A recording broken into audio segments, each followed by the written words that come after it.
मैं कहना चाहता हूं कि जिन भारत विरोधी और आतंकी संगठनों ने भारत माता के मस्तक पर हमला करके कई परिवारों के सिंदूर मिटाए थे, उन्हें भारतीय सेना ने ऑपरेशन सिंदूर के माध्यम से इंसाफ दिलाने का काम किया है।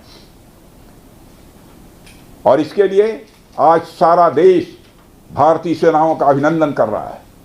ऑपरेशन सिंदूर सिर्फ एक सैन्य कार्रवाई भर नहीं है, बल्कि भारत की राजनैतिक, सामाजिक और सामरिक इच्छा शक्ति का प्रतीक है।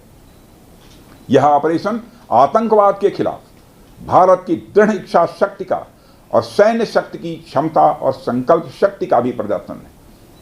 हमने दिखाया है, भारत आतंकवाद के खिलाफ जब भी कोई कार्रवाई करेगा तो आतंकवादियों और उनके आकाओं के लिए सरहद पार की जमीन भी सुरक्षित नहीं रहेगी। भारतीय सेनाओं ने ऑपरेशन सिंदूर को पाकिस्तान में मौजूद आतंकी ढांचा ढहाने के उद्देश्य से लॉन्च किया था। हमने उनके आम नागरिकों को कभी निशाना नहीं बनाया था, मगर पाकिस्तान ने न केवल भारत के नागरिक इलाकों को निशाना बनाया, बल्कि मंदिर, गुरुद्वारा, गिरजाघर पर भी हमले करने का प्रयास किया। भारतीय सेना ने शौर्य और पराक्रम के साथ साथ संयम का भी परिचय देते हुए पाकिस्तान के अन्य ठिकानों पर भी प्रहार करके करारा जवाब दिया है। हमने केवल सीमा से सटे सैन्य ठिकानों पर ही नहीं कार्रवाई की, बल्कि भारत की सेनाओं की धमक उस रावलपिंडी तक सुनी गई जहां पाकिस्तानी फौज का हेडक्वार्टर मौजूद है।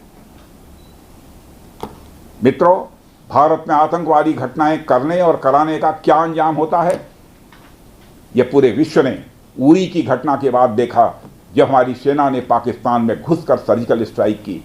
पुलवामा के बाद देखा, जब बालाकोट पर एयर स्ट्राइक की गई। और अब पहलगाम की घटना के बाद दुनिया देख रही है कि जब भारत ने पाकिस्तान के भीतर घुसकर मल्टीपल स्ट्राइक्स की हैं। आतंकवाद के खिलाफ जीरो टॉलरेंस की नीति पर चलते हुए हमारे यशस्वी प्रधानमंत्री श्री नरेंद्र मोदी ने स्पष्ट कर दिया है कि यह नया भारत है जो आतंक के खिलाफ सरहद के इस पार और उस पार दोनों तरफ प्रभावी कार्रवाई करेगा। यह हमारे प्रधानमंत्री जी ने स्पष्ट रूप से यह संदेश दे दिया है।